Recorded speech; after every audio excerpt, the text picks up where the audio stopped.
Hey everyone, and welcome back for another deep dive. It's great to be here. Today we're looking at excerpts from The Magic of Thinking Big by David J. Schwartz. Ah, yes, this is a classic. It really is, and it's all about, harnessing the power of your thoughts to achieve success and happiness. Well, it's more than just thinking positive. Oh, absolutely. It's a whole mindset shift. Yeah. And what I really appreciate about this book is that it's full of practical advice and real-life stories. That's so true. And one of the first things that really jumped out at me was the emphasis on belief.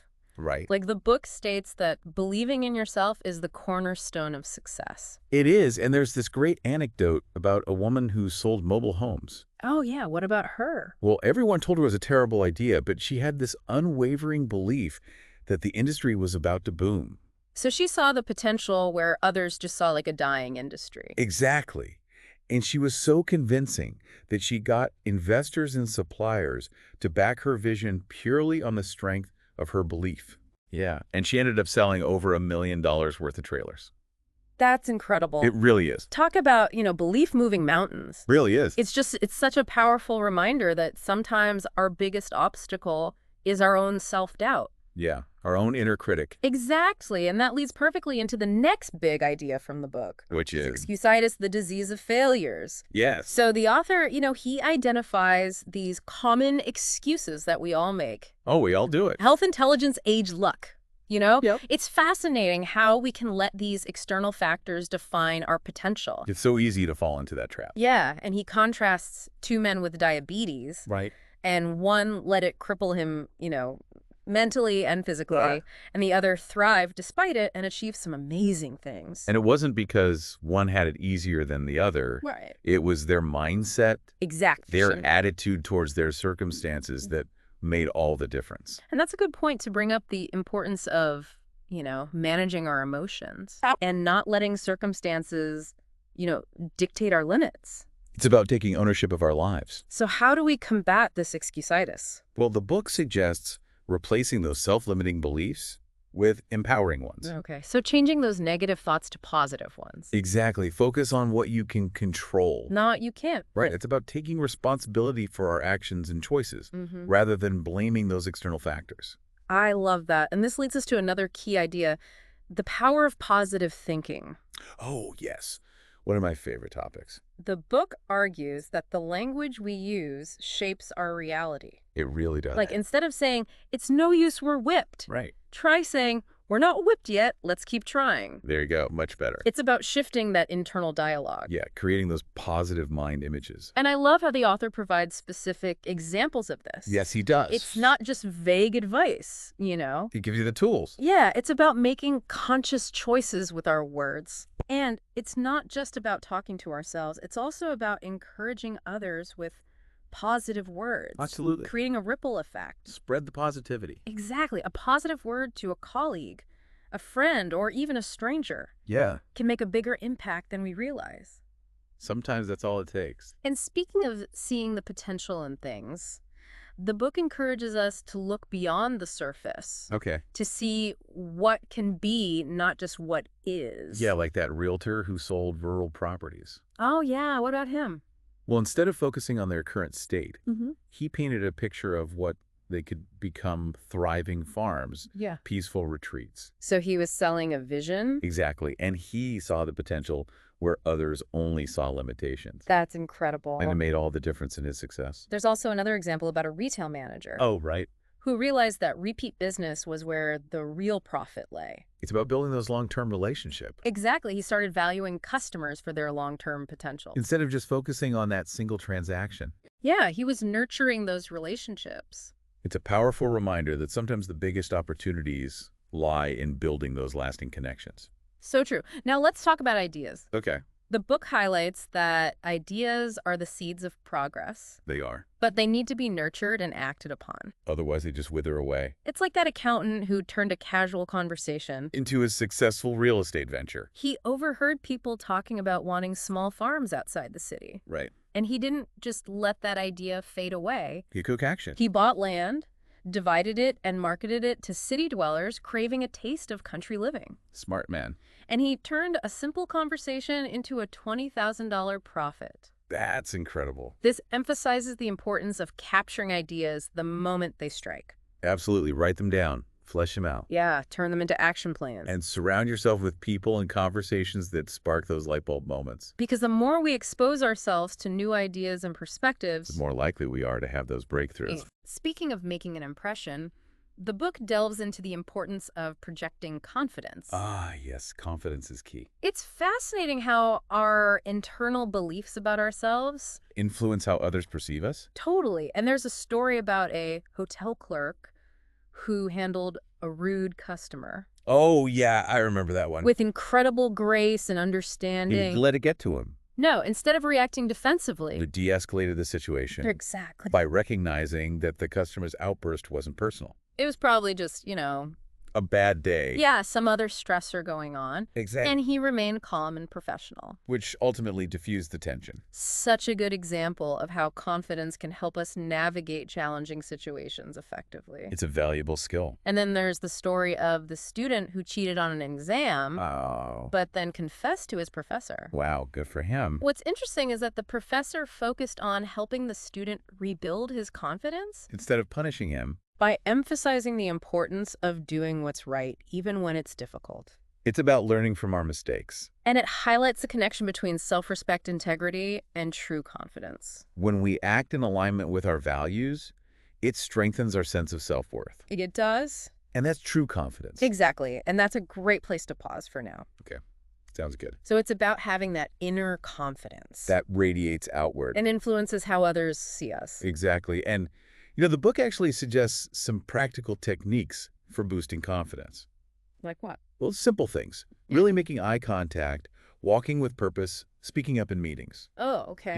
Those might seem small, but they can make a big difference They send a message of self-assuredness. to ourselves and to those around us. Exactly. And don't forget the power of a smile. Yeah, yes, a smile can go a long way. It can genuinely make you feel more confident and positive. It's true. All right, let's move on to another key ingredient for success. Which is? Enthusiasm. Ah, yes, enthusiasm is contagious. It really is. It draws people in. And it makes them want to be a part of whatever you're so excited about. Exactly. Think about the people you enjoy being around. Yeah, They're usually enthusiastic about something. they have that spark. It's magnetic. And the book offers some great tips for cultivating enthusiasm. Like what? Well, digging deeper into topics that interest you, connecting with people who share your passions. Right. Surrounding yourself with that positive energy. Focusing on the good news instead of dwelling on the negative. Choosing to see the positive side of things. And you know what else it says? What's that? Liven up your interactions. Oh, I like that. Think about how you greet people, how you engage in conversations. Could you inject a little more energy? A little more enthusiasm. I love that. That's a challenge for all of us. It is. Now let's shift gears a bit and talk about the importance of service. Okay. The author argues that true success goes beyond personal gain. It's about contributing value to others. Exactly. And there's a story about a busy gas station that stood out from the competition Why is that? because of its exceptional service. What did they do? The attendants went above and beyond, Like how? cleaning windshields, checking under the hood, Wow, things other gas stations didn't bother with. It's a simple example of how going the extra mile can create a lasting impression. It's those little things that make a big difference. They really do. And then there's another story about an employee Okay. who constantly demanded a raise. Well, he was focused on what he could get. Exactly. And his boss wisely challenged him to shift his focus And what he could give. instead of what he could get. That's a powerful shift in perspective. It is. It's a reminder to ask ourselves, how can I contribute more than what's expected of me? Instead of always asking what's in it for me. Right. And when we focus on serving others, The rewards naturally follow. it creates this positive cycle of generosity and abundance. I like that. Speaking of serving others, let's dive into the essence of leadership. The book defines effective leadership as thinking right toward people. Inspiring them to achieve their best. Exactly. Creating an environment where people feel valued, motivated. And empowered to contribute their best work. And there are some great leadership rules outlined in the book. Like what? Be genuinely likable, handle situations humanely, always champion progress. Those are good ones. And there's a story about a manager who had to dismiss an employee, Oh, that's tough. but he turned it into a positive experience. How so? Instead of just letting him go, he went above and beyond to help him find a new job. Oh, wow. That was a better fit for his skills. That's amazing. It highlights the importance of leading with empathy and compassion. Even in difficult situations. And then there's the sales manager who took the time to recognize her team's contributions. Praising their hard work and dedication. Exactly. It's a simple but powerful reminder to acknowledge and appreciate the efforts of those around us. It boosts morale and inspires others to excel. And, of course, the book wouldn't be complete without emphasizing the importance of action. Of course not. It's great to think big, But we need to translate those thoughts into tangible actions. overcome procrastination and inertia. We can have all the brilliant ideas in the world, but if we don't act on them, They just remain ideas. exactly. And there's that story about a couple who finally started saving. Oh, yeah, after years of putting it off. They started small, but they took action.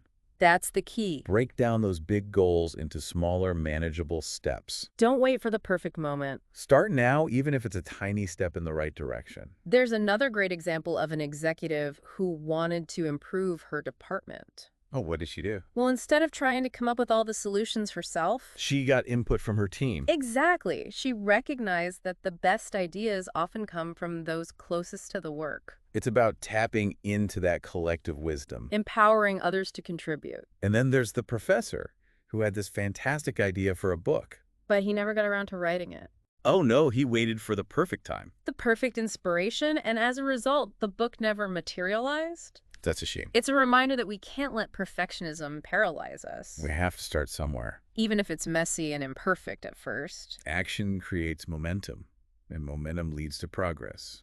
Now let's talk about turning setbacks into stepping stones. Okay. The book encourages us to view failure not as a defeat. But as an opportunity to learn and grow. It's about developing resilience. And the author uses the example of airline crash investigation. Oh, right. They meticulously investigate crashes to understand the cause. And to prevent future incidents. Exactly.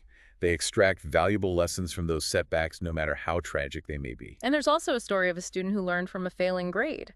Oh. Instead of getting discouraged, he took the time to analyze his mistakes. And understand where he went wrong. It's about reframing setbacks as valuable feedback. They're not the end of the story. They're a chance to course correct and come back stronger. They'll like that. And then there's the stock market investor who didn't let early losses deter him, He learned from his mistakes. refined his strategies, and eventually became successful. Persistence and resilience are key. They're essential for achieving our goals. Absolutely. Speaking of goals, the book emphasizes the importance of setting clear goals. To give our efforts direction and purpose. Goals provide that target to aim at. Something to strive for. There's a story about a young man who lacked a career plan Oh, he was drifting aimlessly. until he realized he needed a clear destination in mind. A goal to work towards. And then there's the businessman who visualized his dream home in vivid detail He used that vision as motivation. to work hard and achieve his goal. It highlights the power of having a clear picture of what we want. It fuels our motivation and guides our actions. And it's not just about visualizing. It's also about setting smart goals. Specific, measurable, attainable, relevant, and time-bound. So it's like creating a roadmap for success. Yeah, breaking down that big, audacious goal into smaller, manageable steps. And finally, the book stresses the importance of investing in ourselves. Right. It's about recognizing that continuous learning and self-improvement A crucial. for long-term success and fulfillment. Whether it's education, professional development, Or even just reading books and articles. that expand our horizons. It's about feeding our mind with knowledge and experiences. that help us grow and evolve. The book uses the phrase, the mind is what the mind is fed. I love that. It's so true. It is. We need to be mindful of the information we consume, the people we surround ourselves with, the experiences we seek out. Because they all shape who we become. They do. And, there's this other point I wanted to touch on Okay. about thinking right towards people. No, yeah, it's not just about being nice. It's more than that. It actually has a positive impact on our own thinking. The author uses the analogy of a projector. Oh, If you're constantly shining a light of negativity on others. that same negativity ends up coloring your own perspective. Exactly so, instead of focusing on flaws or dwelling on those negative judgments. The book suggests practicing conversation generosity.